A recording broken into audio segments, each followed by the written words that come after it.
So here's a good part that actually reminds me of my own teaching in college. So he says, this is on page 240. In my last years of teaching an undergraduate lecture course in Shakespeare, even with very intelligent students, I found myself looking for ways of getting around the fact that they had not read the texts or had read them with almost no comprehension. Easy enough in the lectures, you simply filled in the story, read and explained key passages. But in the discussion sections, I had to devise the method of picking a central scene, assigning students parts to read in it, having them play the scene, and then, only then, talking about what it meant. One student complimented me, he thought, by saying, at the end of the term, that I had made the plays sound sufficiently interesting that he hoped that he would have time to read them someday. So, at least from my experiences in teachers' colleges, this is a perennial problem. This is widespread. You have students that come to class and do not do their readings. The only way to combat it somewhat is to punish them by making them do reading checks or quizzes before class that quiz them on the readings that they were supposed to have read.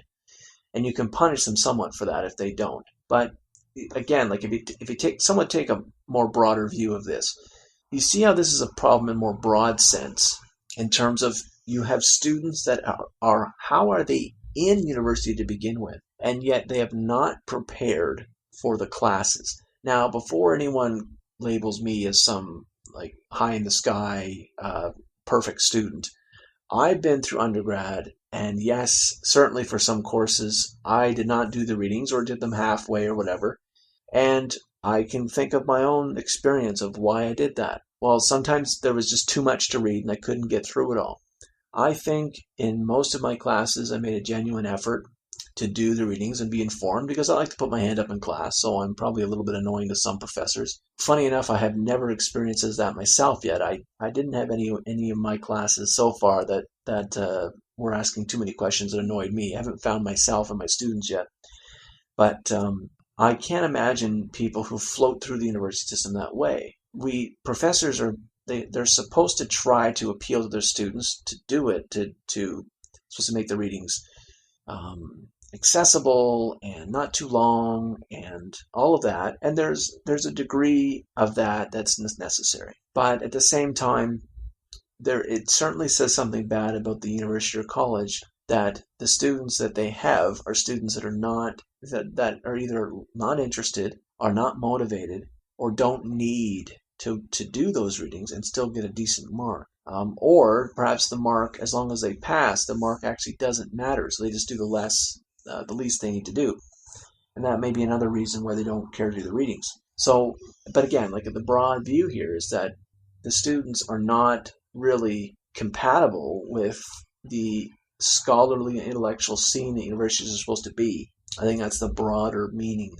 Or in other words, the university is not being seen as a place of learning and change and maybe changing your perspective and points of view and really growing as a person. The universities are seeing for their utility. They're being seen for, okay, I'm here for my degree because I'm expecting my degree to get me a job. So what do I need to get to the degree? Okay, I need to pass these exams. What's on the exam? Just tell me a lecture what's on the exam, and then I'll study, and then I'll try to get a good mark. And that's it. And then even worse, if their grade actually doesn't matter, as long as they pass, if that's all they care about is pass, because their certificate later on or their degree later on won't even show their marks, and they're not interested in going into grad school, then even worse for them, because then they're not that concerned about how they do as long as they pass, right? So you see how this attitude of the students is very different.